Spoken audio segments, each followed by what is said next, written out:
एक छोटे से गांव में बलराम नाम का लकड़हारा अपनी दूसरी पत्नी उर्मिला और दो छोटे बच्चों के साथ रहता था। उसके बेटे का नाम हर्ष और बेटी का नाम अंजू था, जो उसकी पहली पत्नी के बच्चे थे। बलराम दिन भर जंगल में लकड़ी काटता था और फिर शाम को उन्हें बाजार में बेच आता था। लकड़ियों को बेचकर उसे जो थोड़े बहुत पैसे मिलते थे, उन्हीं से उसके घर का गुजारा होता था। जब लकड़हारा सुबह को लकड़ी काटने चला जाता, तो उसकी दूसरी पत्नी दोनों छोटे बच्चों को बहुत परेशान करती थी। एक दिन वो सोचती है, अगर किसी तरह ये दोनों बच्चे यहाँ से चले जाएं तो बड़ा अच्छा होगा। उर्मिला ये सोच ही रही थी कि एकदम लकड़हारा आ जाता है। उर्मिला लकड़हारे से कहती है, पता नहीं तुम्हारे काम को क्या हो गया है। तुम लकड़ी बेचकर जितने पैसे लाती हो, उनमें घर का गुजारा करना भी बहुत मुश्किल है। और अब तो घर में इतना आटा भी नहीं है कि दो आदमी सही से पेट भर कर खा सके। उर्मिला, तुम चिंता मत करो, खुदा ने चाहा तो ये मुश्किल भरे दिन जल्द ही खत्म हो जाएंगे। खुदा करे ऐसा ही हो। मुझे आपसे एक बात करनी है। मैं बहुत दिनों से ये बात सोच रही थी, लेकिन कभी कह नहीं पाई। अरे ऐसी क्या बात है जो तुम इतना सोच रही हो? बताओ ना, क्या बात है? मैं चाहती हूँ आप हर्ष और अंजू को कहीं छोड़ आओ। अगर तुम इन दोनों बच्चों को कहीं छोड़ आओगे तो इन्हें कोई अपने साथ ले जाएगा और ये अपना जीवन खुशी से जिएंगे, वरना हमारे साथ रहकर तो ये भूखे ही मरेंगे। तुम इन्हें किसी जंगल में छोड़ आओ। तुम ये क्या कह रही हो उर्मिला? मैं अपने बच्चों को अपने से अलग कैसे कर सकता हूँ? अरे ये बच्चे बहुत छोटे हैं, मासूम है। मैं इन्हें जंगल में कैसे छोड़ सकता हूँ? जंगल के जंगली जानवर इन्हें खा जाएंगे। अगर तुम मेरी बात नहीं मानते तो ठीक है, तुम अपने इन मासूम बच्चों को अपने साथ रखो और अपने साथ इन्हें भी भूखा मारो। वैसे भी हमारे घर में खाने के लिए कुछ नहीं है और ये बच्चे हमारे साथ रहते हुए भी भूखे मर जाएंगे। जंगल में छोड़ने से अच्छा है कि मेरे बच्चे मेरी नजरों के सामने भूखे रहे। मैं खुद भूखा प्यासा रह लूंगा, लेकिन अपने मासूम बच्चों को भूखा नहीं रहने दूंगा। अरे तुम मेरी बात समझते क्यों नहीं हो? अगर तुम इन बच्चों को जंगल में छोड़ आओगे तो हो सकता है इनका भाग्य इनका साथ दे और भटकते हुए कहीं ऐसी जगह पहुंच जाए जहां इन्हें भूखा न मरना पड़े। यहाँ रहकर इनकी जिंदगी खराब हो रही है। ना तो हम इन्हें अच्छी शिक्षा दे सकते हैं और ना ही पेट भरकर खाना खिला सकते हैं। इसलिए हमारी और इन बच्चों की भलाई इसी में है कि हम इन्हें किसी जंगल में छोड़ दें। उर्मिला अपने पति को बहुत बहकाती है, लेकिन लकड़हारा बच्चों को खुद से अलग करने के लिए मना करता रहता है। लेकिन उस दुष्ट औरत की बहुत कोशिश के बाद लकड़हारे को अपनी पत्नी की बात माननी पड़ती है। वो अपनी पत्नी से कहता है, तुम इतना कह रही हो तो ठीक है, हम कल दोनों बच्चों को जंगल में छोड़ आएंगे। लेकिन उर्मिला, मेरा दिल गवाही नहीं दे रहा कि बच्चों को मैं जंगल में छोड़ूं। मुझे डर लग रहा है कहीं मेरे बच्चों को कुछ हो ना जाए। क्या तुम ये समझते हो कि ये सिर्फ तुम्हारे ही बच्चे हैं? ये मेरे भी बच्चे हैं। मैंने इन्हें कभी पराया नहीं समझा। मैं इनकी भलाई के लिए ही कह रही हूँ। हम कल शाम इन्हें जंगल में छोड़ आएंगे। जब उर्मिला और लकड़हारा बच्चों को जंगल में छोड़ने की बात कर रहे थे, तो दोनों बच्चे उर्मिला और लकड़हारे की बात सुन लेते हैं। जंगल में छोड़ने की बात सुनकर बच्चे बहुत घबरा जाते हैं। हर्ष रोते हुए अपनी बहन अंजू से कहता है, दीदी, हमारी सौतेली माँ और पिताजी हमें जंगल में छोड़ने की बात कर रहे हैं। अगर ये लोग हमें जंगल में छोड़ आए तो जंगल में हमें जंगली जानवर खा जाएंगे। दीदी, मुझे बहुत डर लग रहा है। भाई, डर तो मुझे भी लग रहा है। अगर आज हमारी माँ जिंदा होती तो हमें कभी जंगल में छोड़ने की बात नहीं करती। कल हमें ये लोग जंगल में छोड़ आएंगे। हमें जंगल से वापस आने का कोई रास्ता निकालना ही होगा। अंजू बहुत ही समझदार थी। वो रात भर जंगल से वापस आने के बारे में सोचती रही। फिर उसके दिमाग में एक बात आई। वो हर्ष से बोली, मुझे पता चल गया है, हम जंगल से वापस घर कैसे आ सकते हैं। लेकिन उसके लिए हमें छोटे कंकड़ चाहिए। जब पिताजी और माँ हमें जंगल में छोड़ने जाएंगे तो हम रास्ते में छोटे कंकड़ फेंकते हुए चलेंगे, जिससे हमें घर आने के लिए रास्ता मिल जाएगा। अब तुम एक काम करो, बाहर से कुछ कंकड़ उठा लाओ। अपनी बहन के कहने पर हर्ष अपने पिता और सौतेली माँ की निगाह से बचकर घर से बाहर निकल आता है। फिर बहुत सारे कंकड़ उठाकर अपनी जेब में भर लेता है और फिर चुपचाप वापस घर आ जाता है।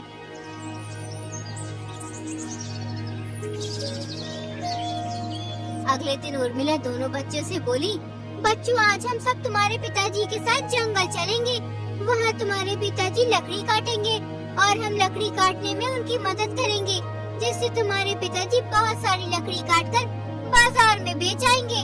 फिर हम सब घर पर बहुत स्वादिष्ट भोजन बनाएंगे और उसके बाद हम सब मिलकर पेट भर खाना खाएंगे। कुछ देर के बाद लकड़हारा अपनी पत्नी और दोनों बच्चों को लेकर जंगल की ओर रवाना हो जाता है। रास्ते में चलते चलते अंजू चुपचाप कंकड़ फेंकती हुई चल रही थी।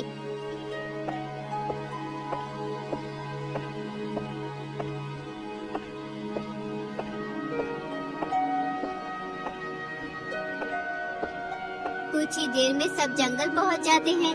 फिर लकड़हारा दोनों बच्चों से कहता है, बच्चों, मैं लकड़ी काटने जा रहा हूँ। तुम्हारी माँ भी मेरे साथ है, मेरी लकड़ी काटने में मदद करने जाएगी।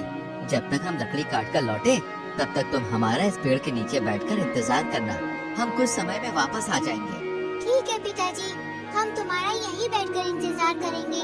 लेकिन पिताजी, आप लकड़ी काटकर थोड़ी जल्दी लौटना। मेरे बच्चों, तुम परेशान मत हो, मैं कुछ ही देर में लकड़ी काटकर वापस आ जाऊंगा। लकड़हारा दोनों बच्चों को घने जंगल में छोड़कर अपनी पत्नी उर्मिला के साथ घर चला आता है।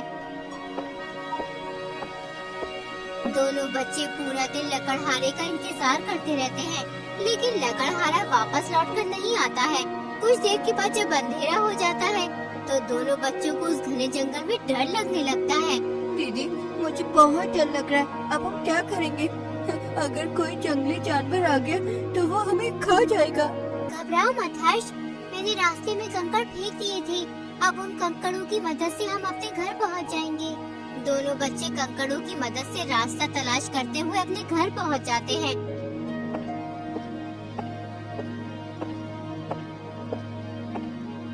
जब उनकी सौतेली माँ दोनों बच्चों को देखती है, तो उसे बहुत गुस्सा आता है और वो सोचती है, ये बच्चे तो बहुत चालू हैं।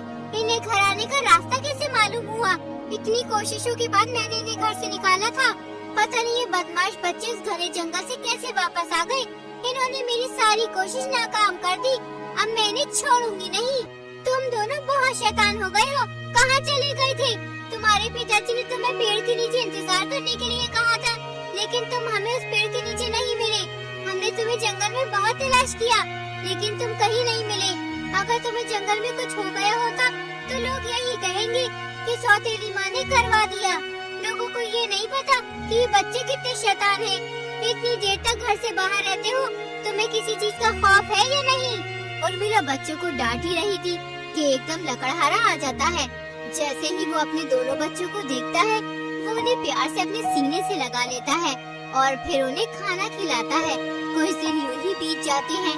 लकड़हारे की आमदनी बहुत कम हो जाती है, इसलिए उसकी पत्नी उससे फिर जिद करती है कि बच्चों को जंगल में छोड़ दो।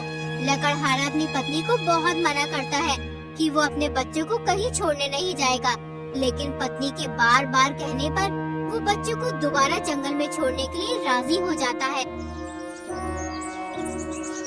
अगले दिन लकड़हारा दोबारा अपने बच्चों और पत्नी के साथ जंगल की ओर निकल पड़ता है। इस बार वो जंगल में बच्चों को बहुत अंदर ले गया होता है। फिर वो बच्चों से बोलता है, तुम दोनों यही हमारा इंतजार करना, मैं लकड़ी काट कर ला रहा हूँ। हम कुछ ही देर में वापस आ जाएंगे। लकड़हारा दोनों बच्चों को उस घने जंगल में छोड़कर अपनी पत्नी के साथ घर चला आया। बच्चे काफी देर तक अपने पिता के आने का इंतजार करते रहे। अंत में थककर दोनों बच्चे उसी जंगल में सो जाते हैं।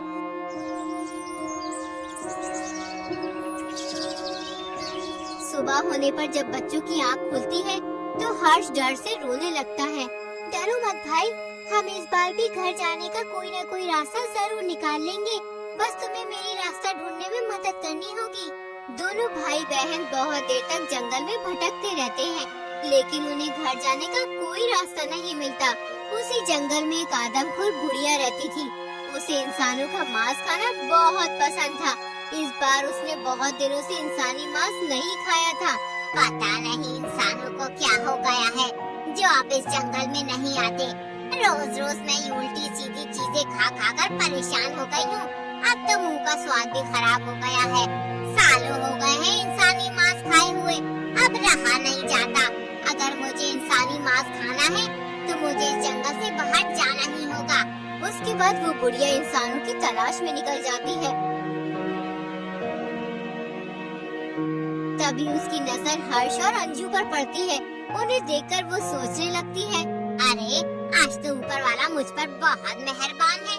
मैं इंसानों को जंगल के बाहर तलाश करने जा रही थी, लेकिन ये तो खुद चलकर मेरे पास आ रहे हैं, वो भी एक साथ 2 इंसानी बच्चे। अब मुझे किसी भी तरह इन बच्चों को अपने जाल में फंसाना होगा, उसके बाद मैं इन्हें खाऊंगी। वो आदमखोर बुढ़िया जल्दी से अपने घर जाती है और अपने घर के बाहर बहुत सारी मिठाइयाँ और खाना रख देती है। हर्ष और अंजू अपने घर का रास्ता तलाश करते हुए उस बुढ़िया के घर पहुंच जाते हैं। जब उनकी नजर बुढ़िया के घर के आगे रखी मिठाइयों और खाने पर पड़ती है तो हर्ष अंजू से कहता है, दीदी देखो, उस घर के आगे कितना सारा भोजन और मिठाइयाँ रखी है। इतना सारा भोजन मैंने कभी नहीं देखा। देखने में तो ये भोजन बहुत ही स्वादिष्ट लग रहा है। क्या हमें ये भोजन खाना चाहिए? मुझे तो बहुत तेज भूख लग रही है। भूख तो मुझे भी लग रही है और खाली पेट हम अपने घर का रास्ता भी तलाश नहीं कर सकते, इसलिए हमें ये भोजन खाना ही होगा। लेकिन होशियार रहना, कोई हमें भोजन खाता हुआ देख न ले। दोनों बच्चे खुशी खुशी घर के बाहर रखी मिठाइयाँ और भोजन खाने लगते हैं। थोड़ी ही देर में बुढ़िया अपने घर से बाहर आती है। बुढ़िया को देखकर दोनों बच्चे डर जाते हैं। मेरे प्यारे मासूम बच्चों, डरो मत, इसे अपना ही घर समझो। ये सब मिठाइयाँ तुम्हारे लिए ही हैं। जितना जी चाहे उतना खा लो। वैसे तुम इस घने जंगल में अकेले कर क्या रहे हो? तुम्हारे माता पिता कहाँ हैं? दादी, हम इस जंगल में फंस गए। हमें अपने घर का रास्ता नहीं मिल रहा है। हम कब से अपने घर का रास्ता तलाश कर रहे हैं, लेकिन हमें अभी तक अपने घर का रास्ता नहीं मिला। ऐसा लगता है जैसे हम इस घने जंगल में फंस गए। घबराओ मत मेरे बच्चों, तुम्हें तुम्हारे घर का रास्ता जरूर मिल जाएगा। थोड़ी देर के बाद दिन ढलने वाला है, इसलिए तुम्हारा इस जंगल में यूँ अकेला फिरना सही नहीं है। यहाँ बहुत ही खतरनाक जंगली जानवर रहते हैं। तुम दोनों मेरे घर के अंदर चलो और कल सुबह अपने घर का रास्ता तलाश कर लेना। बुढ़िया दोनों बच्चों को बहकाकर अपने घर के अंदर ले जाती है। फिर बुढ़िया उन्हें बहुत अच्छा खाना खिलाती है। 2 दिन से बच्चों ने कुछ नहीं खाया था, इसलिए दोनों बच्चे खूब खाना खाते हैं। उन्होंने आज पहली बार इतना सारा और स्वादिष्ट खाना खाया था। खाना खाकर दोनों बच्चे सो जाते हैं, क्योंकि वो दोनों बहुत थके हुए थे। बच्चों को सोता देख बुढ़िया सोचती है, आज तो मजा ही आ जाएगा। आखिरकार आज मुझे इंसानी मांस खाने को मिल ही जाएगा। कब से तरस रही थी मैं इंसानी मांस खाने के लिए।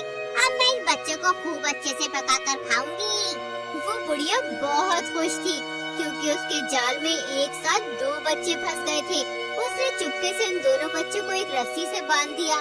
फिर बुढ़िया दोनों बच्चों को जगाते हुए बोली, उठो आलसी बच्चों, कब तक सोते रहोगे? अब मैं तुम दोनों को पकाकर खाऊंगी। पहले तुम्हारे भाई को खाऊंगी और उसके बाद तुम्हें खाऊंगी। बुढ़िया की बात सुनकर दोनों बच्चे बहुत डर गए। वो डरते हुए बुढ़िया से बोले, दादी, आप हमें क्यों खाना चाहती हो? हमने आपका क्या बिगाड़ा? चुप कर छोटे बच्चे, तुमने मेरा कुछ नहीं बिगाड़ा। मुझे इंसानी मांस खाना बहुत पसंद है, इसलिए मैंने तुम्हें कल अपने जाल में फंसाया था। लेकिन मांस पकाने के लिए घर में लकड़ी तो है ही नहीं। पहले मैं जल्दी से जंगल से लकड़ी ले आती हूँ, फिर तुम्हारा मांस पकाकर खाऊंगी। इतना कहकर बुढ़िया जंगल की ओर लकड़ी लेने चली जाती है। वो दोनों बच्चे जोर जोर से चिल्लाने लगते हैं, कोई हमें यहाँ से बाहर निकालो। किसी को हमारी आवाज आ रही है, हमारी मदद करो, वरना ये बुढ़िया हमें मार कर खा जाएगी। कोई हमारी मदद करो। इससे अच्छा तो यही होता कि हम लोग जंगल में ही भटकते फिरते और कोई जंगली जानवर हमें खा जाता। बच्चे जोर जोर से चिल्लाकर रो रहे होते हैं, लेकिन उस घने जंगल में कोई भी उनकी मदद करने नहीं आता।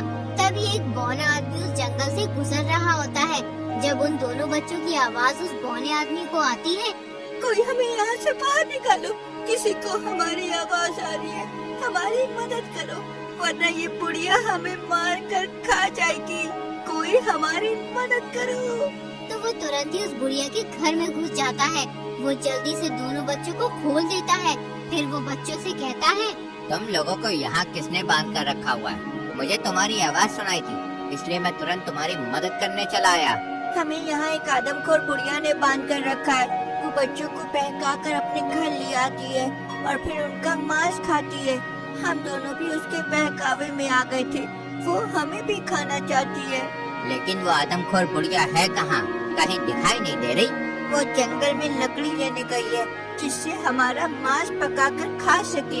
वो लकड़ी लेने बहुत देर की गई हुई है। कुछ ही देर में वो आने वाली होगी।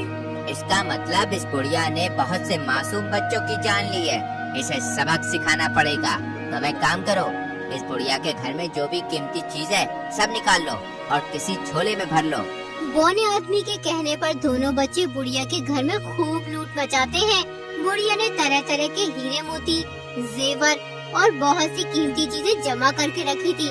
दोनों बच्चों ने सारे जेवर, हीरे मोती झोले में भर लिए। उतने में ही वो बुढ़िया आ जाती है। बुढ़िया को देखकर सभी छुप जाते हैं। जब बुढ़िया को वो दोनों बच्चे नहीं दिखते तो उसके होश उड़ जाते हैं। अरे वो दोनों बच्चे कहाँ गए? मैंने कितनी मेहनत से उन्हें पकड़ा था। वो दोनों मेरी सारी मेहनत पर पानी फेरकर भाग गए हैं। बुढ़िया बच्चों के भागने का दुख मना ही रही होती है कि एकदम बौना आदमी और दोनों बच्चे चुपके से पीछे से आते हैं और आदमखोर बुढ़िया की खूब पिटाई करते हैं। वो तीनों बुढ़िया को इतना मारते हैं कि उसे लहूलुहान कर देते हैं और फिर वहाँ से भाग जाते हैं। हाय कमबख्तों ने मार डाला। ये बच्चे तो मेरे भी उस्ताद निकले। मार मार कर मेरा बुरा हाल कर दिया। उधर वो बौना आदमी दोनों बहन भाइयों को अपने घर ले आता है।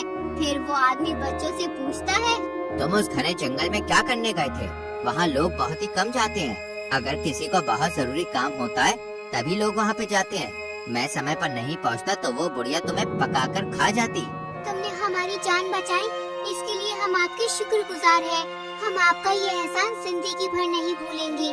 फिर अंजू जेवर और हीरे मोतियों से भरा झोला उस बौने आदमी को दे देती है। बौना आदमी बहुत ही ईमानदार होता है, इसलिए वो सोने के 3 हिस्से करता है। एक हिस्सा खुद लेता है और बचे हुए 2 हिस्से दोनों बहन भाई को देता है। उसके बाद वो दोनों बच्चों को विदा कर देता है।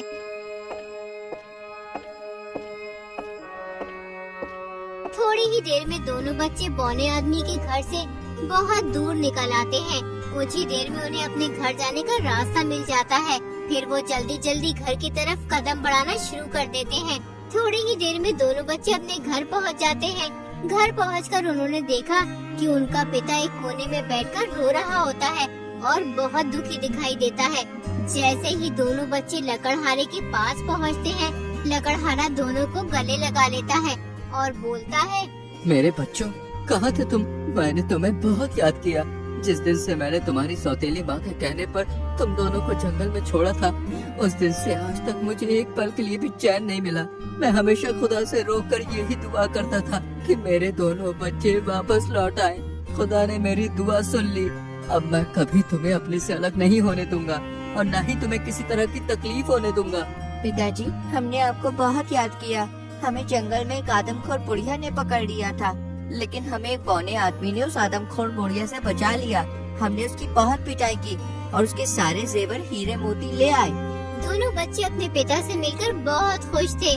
फिर उन्होंने सोने से भरा झोला अपने पिता को दे दिया। लकड़हारे को अपनी आंखों पर विश्वास नहीं हो रहा था। इतना सारा धन तो उसने अपनी जिंदगी में कभी नहीं देखा था। फिर लकड़हारा अपनी पत्नी को बुलाता है और बच्चों की सारी बात बताता है। बच्चों की बात सुनकर उनकी सौतेली माँ को अपनी गलती का एहसास हो जाता है। वो दोनों बच्चों से माफी मांगने लगती है। बच्चों, मुझे माफ कर दो। मेरी वजह से तुम्हें इतनी मुसीबतों का सामना करना पड़ा। मैंने ही तुम्हारे पिताजी से कहा था कि वो तुम्हें जंगल में छोड़ आए। इसमें तुम्हारे पिताजी की कोई गलती नहीं है। मैं अपनी गलती पर बहुत शर्मिंदा हूँ। हो सके तो मुझे माफ कर दो। दोनों बच्चे अपनी सौतेली माँ को माफ कर देते हैं। इतना सारा धन पाकर लकड़हारा बहुत खुश होता है।